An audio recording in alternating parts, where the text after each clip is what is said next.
Hello बच्चों, good morning. आज हम फिजिक्स का लेक्चर शुरू करते हैं। लास्ट हमने आपको ऑस्टेड का नियम और बायो-सैवर्ट लॉ बताया। तो बायो-सैवर्ट में कि किसी धारावाही चालक के समीप हमने वैद्युत क्षेत्र के लिए व्यंजक स्थापित किया। उसके बाद में अब हम बात करते हैं कि चालक की विद्युत जो हमारा चुंबकीय क्षेत्र है उसकी दिशा क्या होती है। उसके लिए 3 नियम है। पहले दाएं हाथ का हथेली का नियम, फ्लेमिंग का दाएं हाथ का हथेली का नियम। वो क्या है? अगर हम अपने दाएं हाथ के हथेली को ऐसे फैलाएं, ठीक है, ये अंगूठा धारा की दिशा में और ये हमारी उंगलियां उस बिंदु की ओर हो, तो हमारे जो चुंबकीय क्षेत्र होगा वो हथेली से धक्का देने की दिशा में होगा। देखिए, यहां से मैंने एक चालक लिया, इसमें धारा की दिशा है, ये हमारा बिंदु है, ठीक है। तो अब इस बिंदु पर चुंबकीय क्षेत्र हम देखें इस वाले नियम से, ये अंगूठा हो गया, ये उस बिंदु की ओर हो गया। अब हथेली से धक्का देने की दिशा में ऐसे हमारा चुंबकीय क्षेत्र है। चुंबकीय क्षेत्र इसके तल के लंबवत नीचे की ओर होगा, ठीक है। अगर मैं दिशा बदल दूं, ऐसे दिशा कर दे, दिशा बदल दे, तो दिशा हमारी ये हो गई।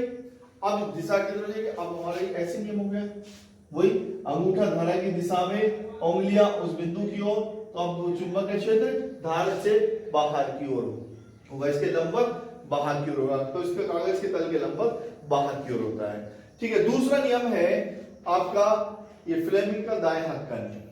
दाएं हाथ में क्या है?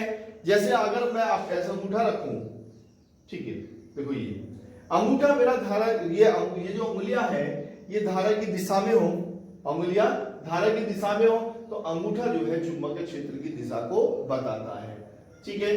तो तीसरा नियम ये है स्क्रू का, स्क्रू गेज का। जैसे आप स्क्रू ड्राइवर को जानते हैं कि स्क्रू ड्राइवर को अगर हम ऐसे घुमाएं तो हमारा पेच नीचे की ओर चलता है, और ऐसे घुमाएं तो हमारा पेच ऊपर की ओर चलता है, ठीक है। तो अगर हमारा हम ऐसे घुमा रहे हैं उसको स्क्रू, तो हमारी चुंबक उसकी धारा की दिशा ऐसे हो गई, तो हमारा चुंबकीय क्षेत्र नीचे की ओर होगा।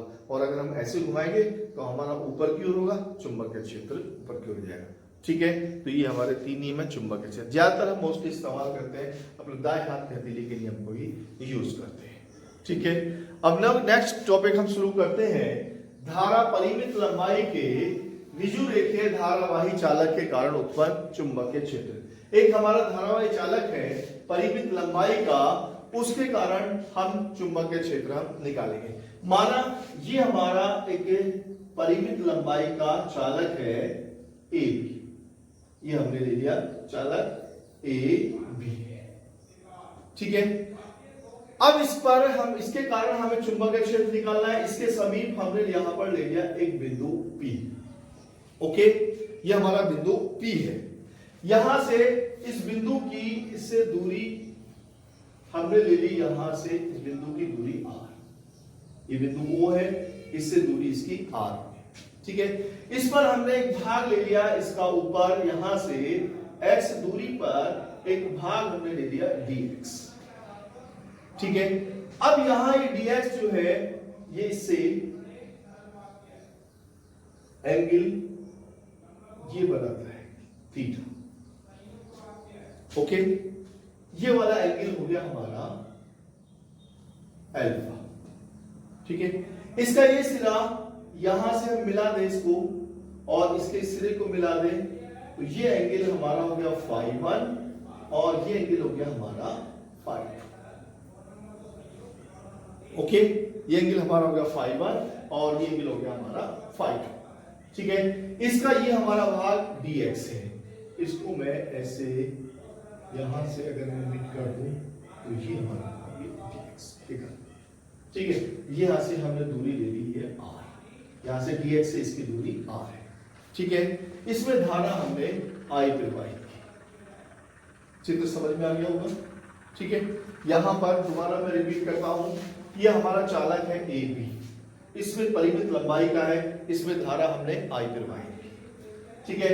इससे यहां से O से इसकी दूरी r है, लंबवत दूरी ये r है। इस बिंदु पर हमें चुंबकीय क्षेत्र ज्ञात करना है। अब हमने इसका यहां O से x दूरी पर इसका भाग ले लिया अल्पांश भाग dx, ठीक है।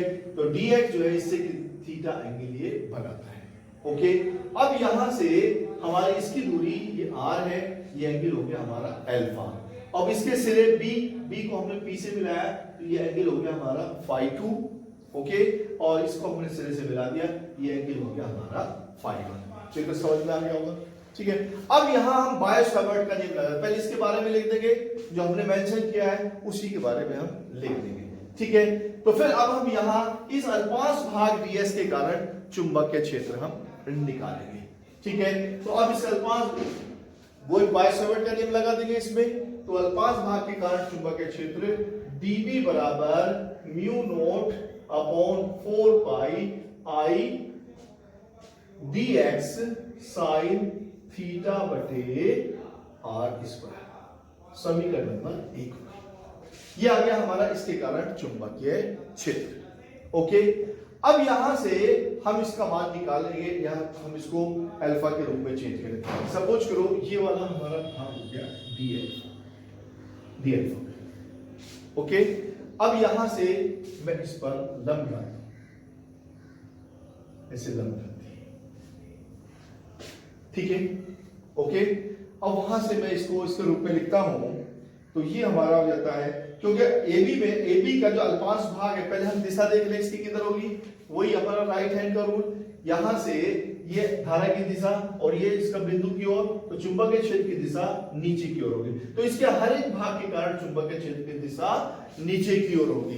तो अगर हम पूरे संपूर्ण के कारण निकालें, तो संपूर्ण के कारण जो होगा वो अलग अलग छोटे छोटे भाग कारण सबकी दिशा जो होगी वो जुड़ जाएगी, और वो किधर को होगा, नीचे की ओर होगा। तो इसलिए संपूर्ण के कारण चुंबकीय क्षेत्र B बराबर हो जाएगा इंटीग्रेशन dV। तो P पर चुंबकीय क्षेत्र B बराबर इंटीग्रेशन dV, और ये हो जाएगा integration mu naught upon 4 pi I dx sine theta बटे r स्क्वायर। ठीक है, इसको हम बाहर लिख लेते हैं, B बराबर mu naught upon 4 pi I upon r square को हमने बाहर लिख लिया, integration dx sine theta. Okay, समीकरण नंबर 2। ठीक है,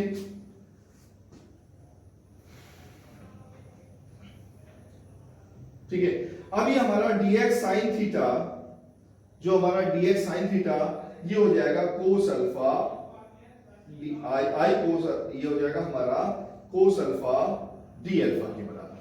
ठीक है, तो हो जाएगा b बराबर म्यू नॉट 4 पाई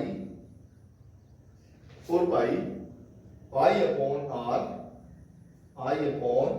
r integration cos alpha D alpha. समीकरण नंबर 3। ठीक है, integration cos alpha D alpha. अब ये integration cos alpha D alpha कहां से आएगा, ये देखिए। ठीक है, यहां से आप जानते हैं इस वाले त्रिभुज से ये कोण बनना है डी अल्फा। ओके, तो यहां आप जानते हैं, तो ये होगा चाप हो गया, ये कोण हो गया, त्रिज्या हो गया, तो इसलिए चाप बराबर होता है, कोण बराबर होता है चाप बटे त्रिज्या। यानी कि अगर मैं इसको लिखूं तो जाएगा D alpha is equal to, ये मैं लिख देता हूं, ये हमारा थीटा हमने पूरे को दिखाया है, और ये मैं लिख देता हूं जी, और ये इसको सी लिख देता हूं। तो यहां से सी जी बराबर हो जाएगा हमारा ये अल्फा बराबर सी जी अपॉन आर, तो सी जी बराबर हो जाएगा आर डी अल्फा, सी जी बराबर आर डी अल्फा। ठीक है, अगर हम यहां से निकालें, यहां से, तो ये सी जी बराबर डी एक्स साइन थीटा होगा, सी जी बराबर डी एक्स साइन थीटा हो जाएगा। तो ये हो जाएगा, सी दोनों को बराबर रख देंगे, तो बराबर रखने पर हमारा आर डी अल्फा बराबर डी एक्स साइन थीटा हो गया। तो डी एक्स साइन थीटा की जगह हमने यहां रख दिया R D alpha, R D alpha रख देंगे। ठीक है, आर डी अल्फा। तो जब आर डी अल्फा रखेंगे यहां पर एक आर से आर, अब आर डी अल्फा रख देंगे, आर डी अल्फा और डी एक्स साइन थीटा। ठीक है, तो अब दूसरा, अब यहां से आप जानते हैं, यहां से इस वाले से ये हमारा x है और ये r है। तो अब यहाँ से आर बराबर हो जाएगा हमारा कोस अल्फा बराबर आर अपॉन आर। यहाँ से कोस अल्फा बराबर होता है यहाँ आधार बटेगा आर अपॉन आर। तो यहाँ से आर बराबर हो जाएगा हमारा आर बराबर R upon cos alpha, R upon cos alpha. ठीक है, तो जब ये वैल्यू रखेंगे यहाँ पर, तो यहाँ पर वैल्यू रखने पर हमारा जाएगा I upon R cos alpha D alpha. ठीक है, यहाँ dx sin थीटा की जगह dx sin थीटा की जगह हम रख देंगे आर डी अल्फा रख देंगे और आर को रख देंगे यहाँ पर आर अपॉन कोस अल्फा। तो आर नीचे आ जाएगा और ये से कट जाएगा। ठीक है, ये हमारा आ जाएगा mu naught upon 4 pi I upon R cos alpha D alpha. समीकरण नंबर 3 आ गई। ठीक है, अब संपूर्ण चालक AB के कारण चुंबकीय क्षेत्र, संपूर्ण चालक AB के कारण चुंबकीय क्षेत्र।